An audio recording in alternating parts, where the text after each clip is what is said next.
findings, ang tawag ko further findings. Subalit naglabas na ako nung nasa Cebu nung Sunday, pero super tsaka ng sound, walang marinig at hindi magkaintindihan. So ipapaliwanag ko, once again, I would like to announce that the Committee on Foreign Relations has further findings following up on the preliminary findings initially issued several weeks ago. Matapos ang tatlong hearing, tatlo na naman ang aming findings at natuklasan. Unang-una, ang pag-aresto at pagsuko kay dating Pangulong Rodrigo Duterte sa ICC ay klarong may motibong politikal. May malinaw na pattern na kung saan may malalaking kaganapang pampolitika bago ang mahahalagang pahayag at aksyon ng administrasyon kaugnay sa ICC. Makaraang magsimulang magpahayag si PRRD ng mga batikos laban sa People's Initiative o sa pagpapalit ng ating saligang batas. Sumagot ang ating Pangulo na ang Pilipinas ay isang open country at kikilos lamang ang gobyerno kung may illegal na gagawin ng ICC. Ngunit matapos dumalo si dating Pangulo sa pagdinig ng Quadcom noong 11 November 2024, sumagot ang ating Executive Secretary na maaring makipagtulungan ang mga lokal na otoridad sa Interpol kung hihingi ng tulong ang ICC. Biglang nagbago ang tunog ng gobyerno. Matapos kumambyo ang ilang pro-administration congressmen tungkol sa impeachment labang kay VP Sara dahil sa napakalaking peace rally ng INC noong Enero 13, bumalikwas ang administrasyon sa pamamagitan ng pagkatha ng Oplan Tugis or Operation Pursuit sa Ingles na rineport ng New York Times kasunod ng pahayag ng kalihim ng katarungan na bukas ang administrasyon makipag-usap na sa ICC tungkol sa ilang pamamaraan ng kooperasyon. Maliwanag ang pag-aresto kay dating Pangulo ay bahagi ng malawakang pagsisikap ng gobyerno na pabagsakin ang mga Duterte bago mag-2028 election pa. Ang unang malinaw na pagtangka upang pabagsakin ay sa pamamagitan ng PI na magsilbing panimula sa pagbabago ng probisyon ng ating konstitusyon para hadlangan makabalik sa 2028. Nang mabigo ito, nagmadali na siraan ang pangalan ng mag-ama. Noong Mayo 2024, sinimulan na ng Kongreso sa Committee ng Human Rights ang pagsisiyasat tungkol sa EJK, pinalawak noong Agosto 2024 at doon na nagmula ang pagbuo ng Quadcom. Dumating sa bansa ang mga kinatawan ng ICC noong October 2024. At sa tulong ng gobyerno, nakalap nila ang mga dokumentong kailangan para makakuha ng warrant of arrest. Samantalang nagsagawa ng sarili nitong investigasyon, ang DOJ naman hinggil sa EJK noong ika-4 ng Nobyembro sa pamamagitan ng kanilang Memo 778. Dahil nananatili pa ring banta si VP Sara kahit wala na ang tatay niya, nagsagawa naman ang Kamara ng investigasyon sa confidential funds ng OVP at sa huli na-impeach si VP. Napatunayan ang motibong politikal na napag-aresto sa turnover kay PRRD sa pamamagitan ng mid-election final campaign sprint action plan ng Lakas CMD noong nagtipon-tipon ang matataas ng opisyal noong petsang 22 ng Abril. Nakaraang ilang linggo lamang, inilarawan ang mga nagawang mga Oplan Horus, isang operasyon na inilunsad noong Abril 2024 na naglalayong pabagsakin ang dalawang Duterte. Sa bahagi ng action plan, How to Attack, tinukoy ng ilang ahensya ng gobyerno, kabilang ang PNP, Kamara ng Kinatawan, sa nakipagtulungan ng dating Senador Antonio Trillanes upang tulungan ng ICC prosecutor makakuha ng warrant sa pag-aresto ng dating Pangulo. Binanggit din na nakuha ang kinakailangan boto para sa impeachment ni VP sa pamamagitan ng paggamit ng tinatawag na soft projects katulad ng AIX, AKAP at TUPAD. Doon naman sa bahaging following strategies and moves, tinukoy na kailangan pabilisin ang impeachment ni VP Sara at makakuha ang boto sa Senado sa pamamagitan na naman ng pamimigay ng proyektong for later release or yung mahiwagang FLR bilang gantimpala sa tamang bumotong mga senador. Ikalawa, may magkakaugnay na pagtatangkang pagtakpan ang mga detalye at motibo sa likod ng pag-aresto ng dating Pangulo. May cover-up. Habang nagpapatuloy ang unang pagdinig, tumanggi si DILG Remulla na magsalita. Tanungin siya tungkol sa panayam kay Pinky Webb, kung saan sinabi niya na group effort ang pag-aresto at in-invoke pa ang executive privilege samantalang lumabas na sa media. Una, tinawag niyang chismis ang pahayag. Ngunit nang mabisto, tinulungan na lamang ng kapatid at sinabing executive privilege na nga. Isa pang malakas na sandata ng administrasyon upang pigilan ng komite ang pagsisiwalat ng katotohanan ay paggamit ng tinatawag na sub-judice rule. Halimbawa, nung mahuli si General Torre na nagbibigay ng maling pahayag tungkol sa pagmamadaling ilipat si PRRD sa Hague dahil daw sa Article 125 ng Revised Penal Code, ngunit nung ipunto na yung Revised Penal Code, Article 125, ay para lamang sa warrantless arrest, bigla niyang ginamit ang sub-judice na naman.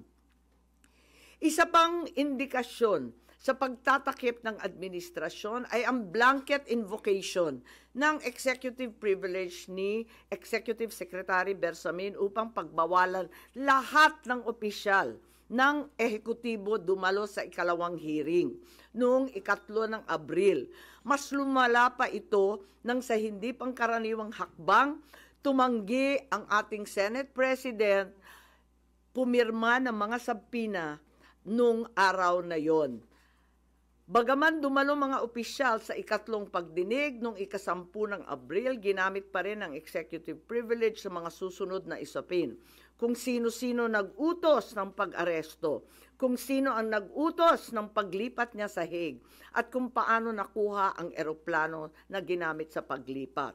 Hindi nagtapos ang cover-up sa pagdinig dahil alam din natin na matapos yon pinalaya si Ambassador Lacanlilao at hindi na naman pinirmahan yung mga sabpina.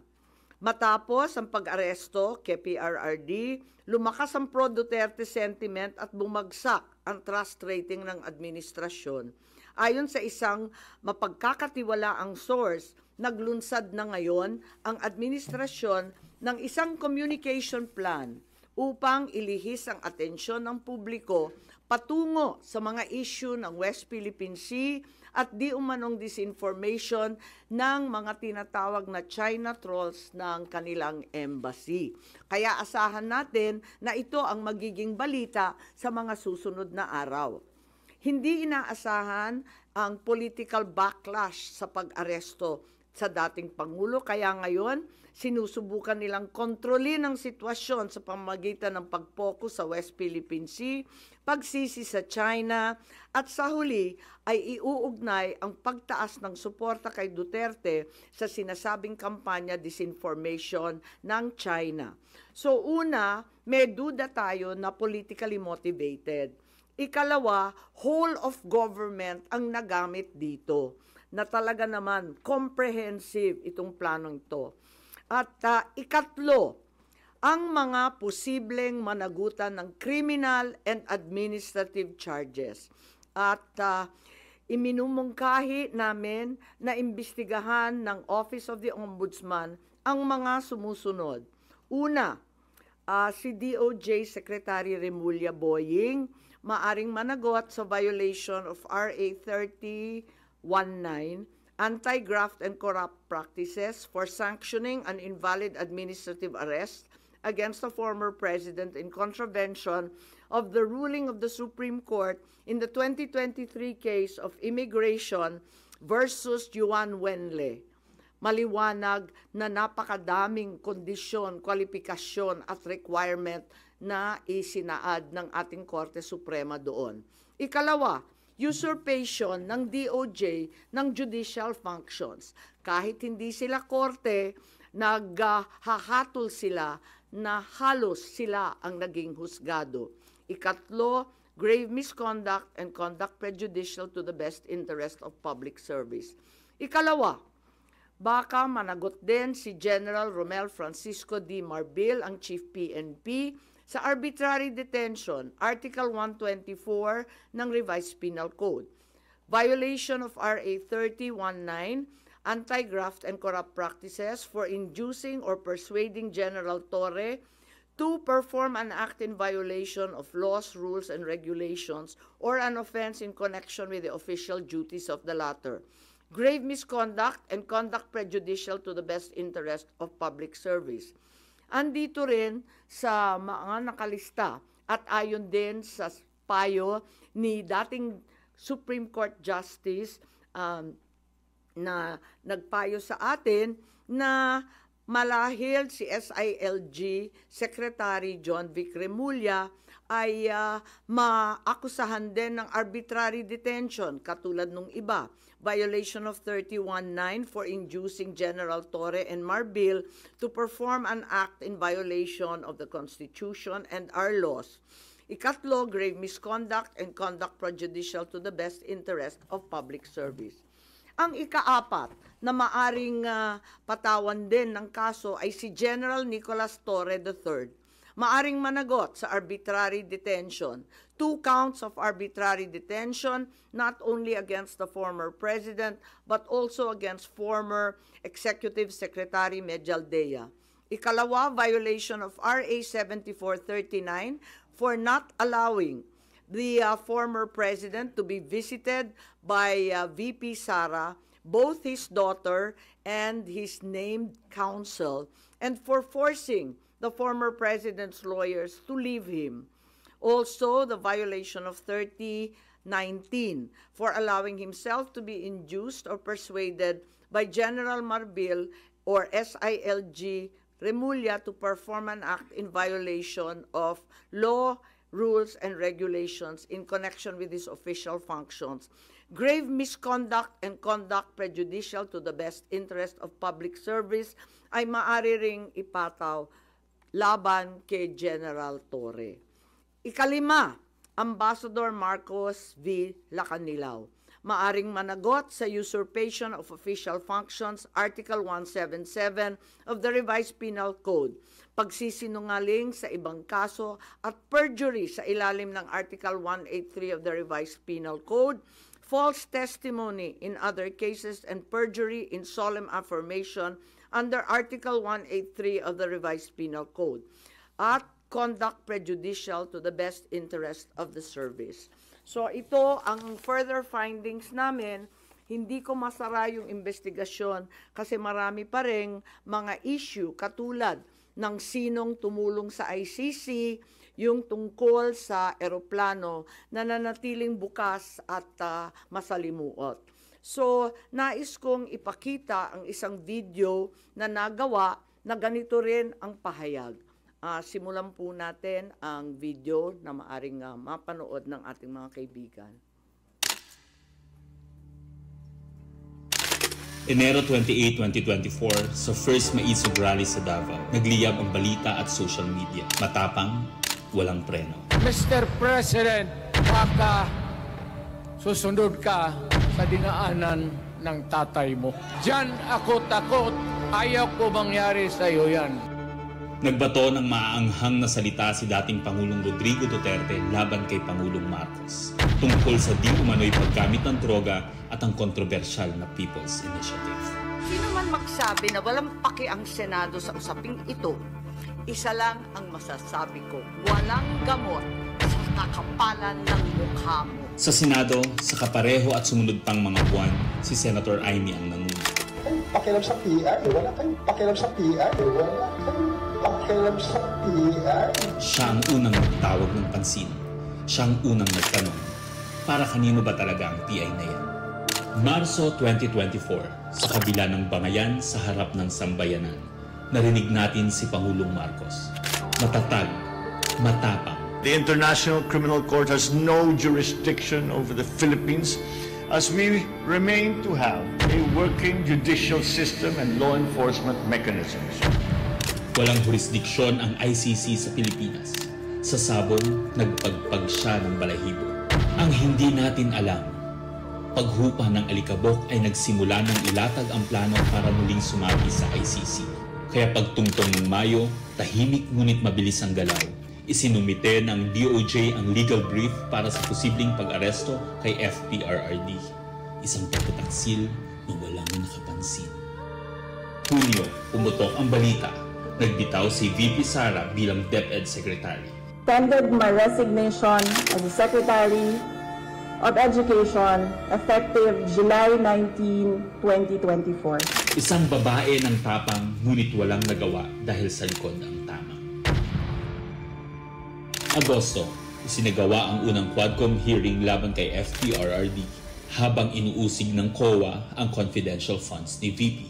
Ang hindi natin alam, sa gitna ng lahat ng ito, itinalaga na ni PBBM si Marcos Lacanilao bilang Special Envoy ng Transnational Crimes na siyang magsusuko kay FPRRD. At maluwag na rin pinapasok ng bansa ang mga tiga-ICC noong Oktubre. Walang bahid ng pagtutol, walang balak na ipagtanggol ang kapwa Pilipino. Nobyembre, nag-iba na ang ihip ng hangin. Matatag, matapang, walang bahid ng pag-aalinlangan. Narinig muli natin si Pangulong Marcos, ngunit iba na ang sinabi. If yun ang gugustuhin ni PRRD, hindi naman kami haharang doon sa mga ICC. Para tabunan ang galawan, pinaingay ang impeachment complaints laban kay VP Sara. The Office of the Secretary General will transmit the 2 impeachment complaints filed against Vice President Sara Duterte. Kahit pa nagkaroon ng INC rally noong Disyembre, naidiin pa rin ang impeachment sa Kongreso. Planado na rin ang pagpirma ng questionableng 2025 budget kahit bat-bat ng anomalya. Enero 25, 2025, sinimulan na ang Oplan Tugis o Operation Pursuit, ang lihim na operasyon para hulihin si Duterte. Pagsampa ng Pebrero, nag-apply ng arrest warrant ang ICC prosecutor.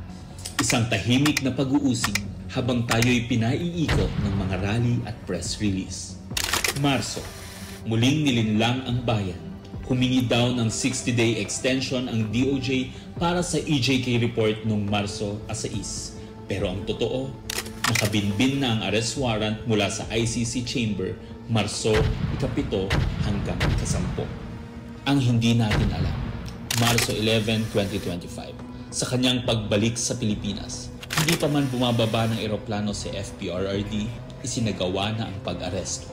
Maingay ang paligid, magulo, pero ang dating Pangulo ay nanatiling kalmado. Isinakay siya papuntang The Hague alas 11 ng gabi. Kasama sa eroplano si Marcos Lacanilao, ang nagkanulo, ang nagsuko. Pero kanino ang sisi? Sa mga utusan o sa nag-utos? Managot ang dapat managot, nakalatag na. It's a request to the Philippine government from Interpol enforce the arrest warrant. And we have commitments to them. Ayaw nila ipagpatuloy ang pag-iimbestiga. Maliwanag na ang buong administrasyon na ito mula sa pinakataas hanggang sa galamay. Nagplano. Ikaw ho ba nagplano ng lahat ng ito? Hindi naman. It was a group effort. Secretary Chudoro was there, Secretary Anyo was there too, and the President and I. Nagsakatuparan. Nag-uusap pa kami.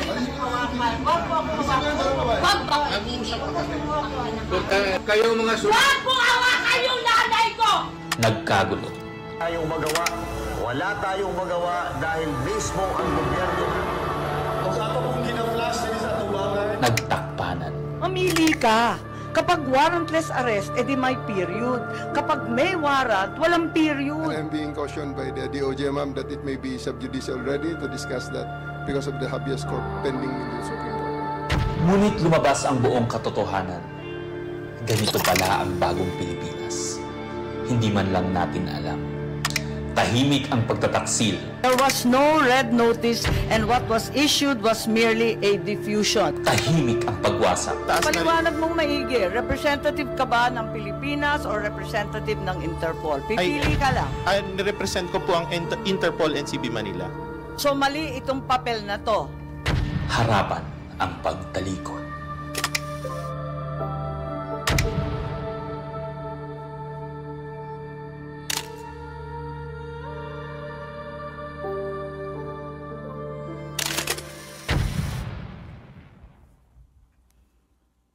Okay, so that's where we are so far.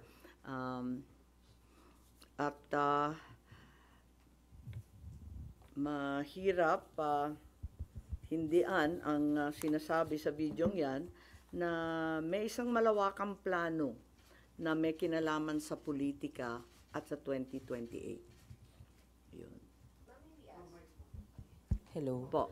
Ma'am, how's your relationship with the President? Nakapag-usap na po kayo? No, I haven't seen him in ages. I'm sure he's not happy about what's happening. I'm certainly miserable about these developments.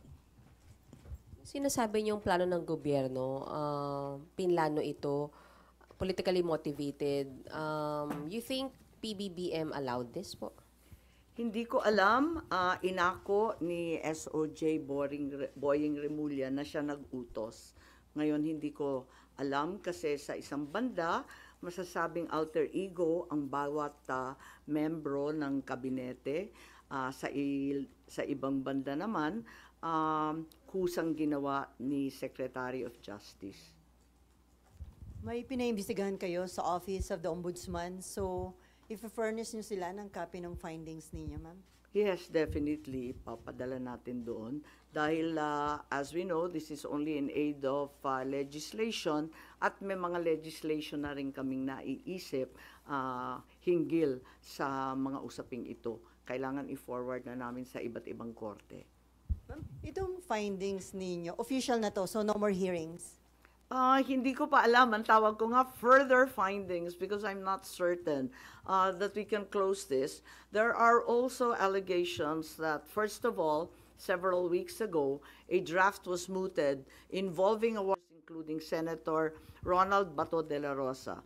Of late, there has been a rumor, once again, that the Vice President will in fact be issued by the ICC a warrant immediately.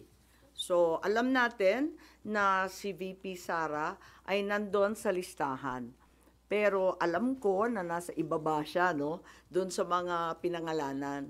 Ngunit, ilang araw nakalipas, may mga report na siya na ang uunahin. Where did you get this information, ma'am? Nasusunod si VP Sara na arestuhin? Uso naman ng chismis ngayon. Chismis rin po. Meaning, no credible source, ma'am? Not yet. A few incredible sources, but nevertheless, we have to pay heed. And let me make it clear, I will oppose that warrant with everything I have. Foremost, the administration has said time and time again through the President himself that the ICC has no jurisdiction in the Philippines. Therefore, any warrant of arrest by the ICC cannot be enforced in this country for lack of jurisdiction. It is nothing, that warrant from the ICC, but a mere scrap of paper. Walang bale yun. In addition, there's no basis for the Philippine government to cooperate with the Interpol in enforcing an ICC warrant. The mere fact that a void warrant is transmitted through Interpol does not make it less void, does not make it valid. At ikatlo, as the hearings have established, the circumstances surrounding the investigations of the ICC in this country, the incidents leading to the issuance of these ICC warrants, and the enforcement of such warrants are politically motivated and really are in violation of Article 3 of the Constitution of the Interpol itself, which prohibits the Interpol from participating in any intervention or activity of a political character. Ma'am, sabi niyo, you will do everything para harangin sakaling magkaroon na rin ng arrest warrant laban kay VP Sara. Ano Well, pong mga action ang gagawin niyo? Wala tayong balak na isuko ang soberanya ng Pilipinas at ibaliwala ang ating husgado. So hindi baka maireklamo kayo ng obstruction of justice just in case? Hindi ko po alam. So ano mga action ang gagawin niyo, ma'am, para harangin sakali? Iniisip pa kung anong kailangan gawin dahil tulad nga ng sinabi ko, haka-haka pa lamang ito. Ngunit sa nakita natin sa mga nakaraang 2 taon, itong mga haka-haka, duda, suspecha, madalas nagiging totoo. So may mga preparation na rin si VP Sara dyan sa chismis na natanggap niyo, ma'am? Marahil po. Pero yung warrant na paparating para kay Senator Bato and other former police officials, credible na po yung source nyo doon, ma'am? Parang, kasi maliwanag yung listahan, pero andun siya sa sumunod na listahan ng ICC, di ba? Andun siya sa warrant, kaya't inaakala namin na yun na ang susunod. Pero hanggang ngayon, wala naman inilalabas at nagbago ang ihip ng hangin at ang balita ay si VP Sara. Ma'am, yes? Kanina nabanggit niyo po kanina na part ng diversionary tactic yung paglabas ng issue ng supposed paid trolls ng Chinese Embassy in Manila. Are you now saying that Senator Tolentino and the committee niya po were used po for this propaganda by the administration? Ay hindi ko naman gawain bumatikos ng kapwa senador, pero ang alam ko may utos talaga sa admin media na i-divert at mag-squid tactics ng bonggang-bongga, i-divert sa iba't ibang balita tulad ng mga sagupaan, yung fake news nga na tinake over na, yung kung ano-anong mga isla at islet, tapos yung balita ng 20 pesos rice, sinabay-sabay para ilayo sa tunay na problema. But as a sitting senator po, kayo po hindi kayo nababahala if there's some truth to it na although it's a widespread speculation na even before pa na gumagamit yung China ng machinery, ng propaganda machinery regarding sa WPS issue. Naku naman, sigurado tayong meron. Walang pagkakaila, walang duda na meron silang makinarya para dyan. Meron din ang mga Amerikano, meron din yung iba't ibang mga malalaking bansa. Marami talagang nakikialam. Last time po.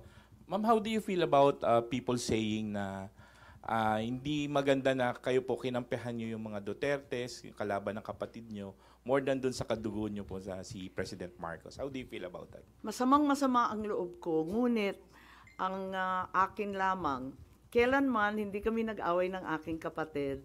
Yung mga amuyong sa palasyo, yung mga nariyan, yung mga lulong, ayun, sila po ang ating kaaway.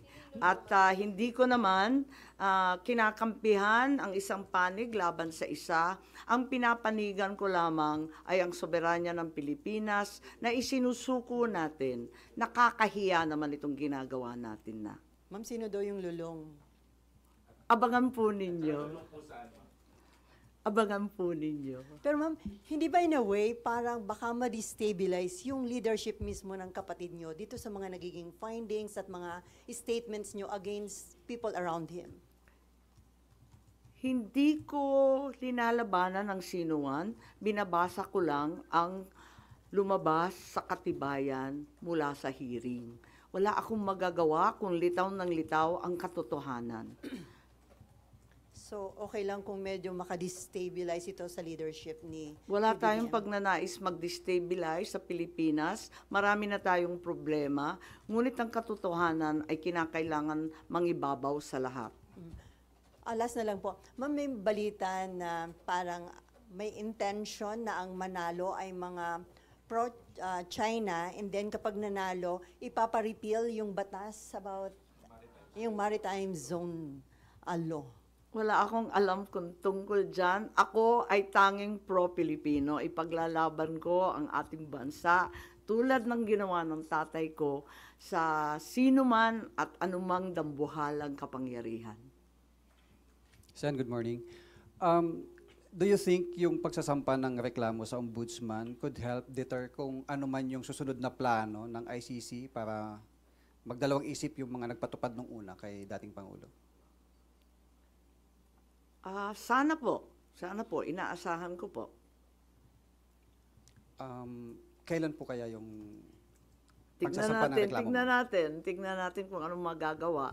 Ito lang yung mula sa amin, sa findings, ito ang lumilitaw. At saka si Justice Ascona, sabi niya, may labag talaga sa ating saligang batas, sa ating mga batas na pinaiiral, at kinakailangan managot yung naglabag.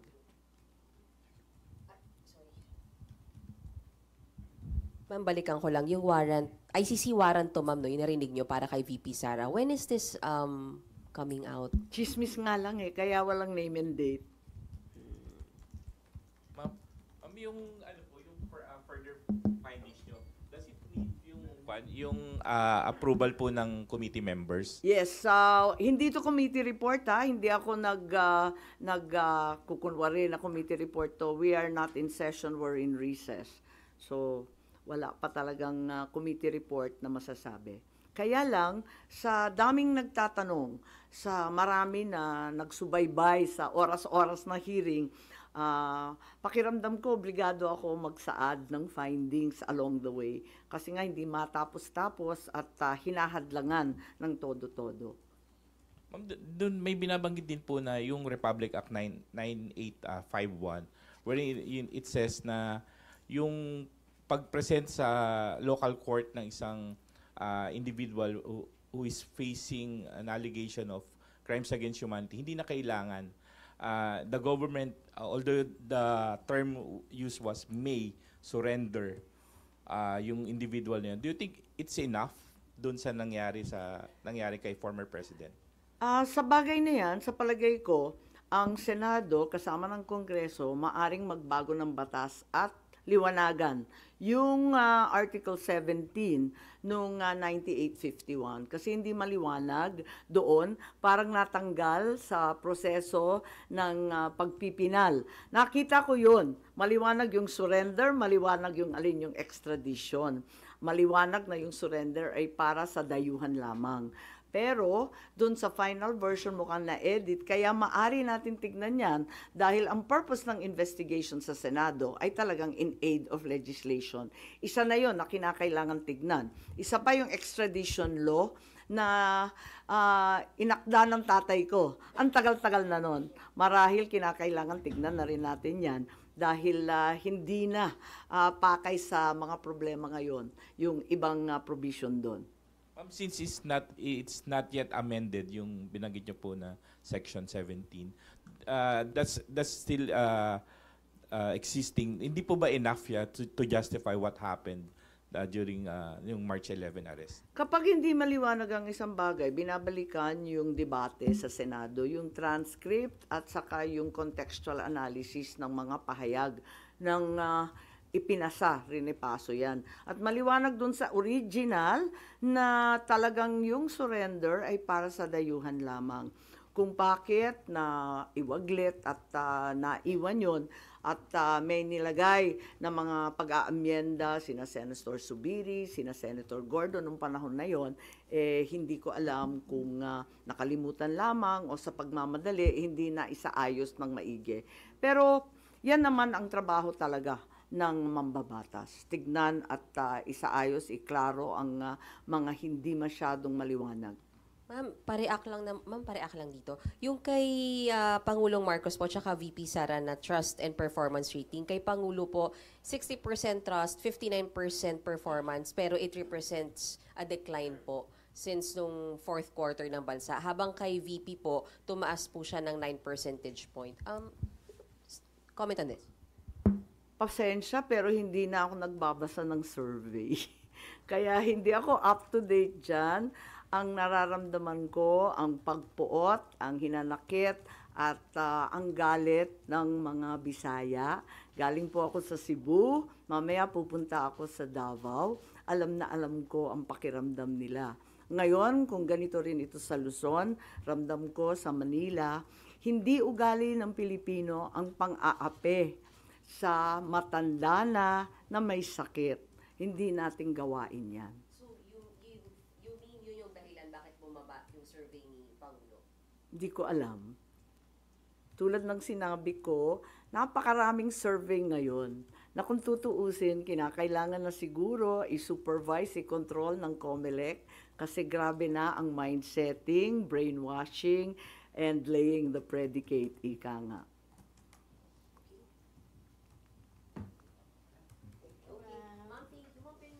Thank you so much.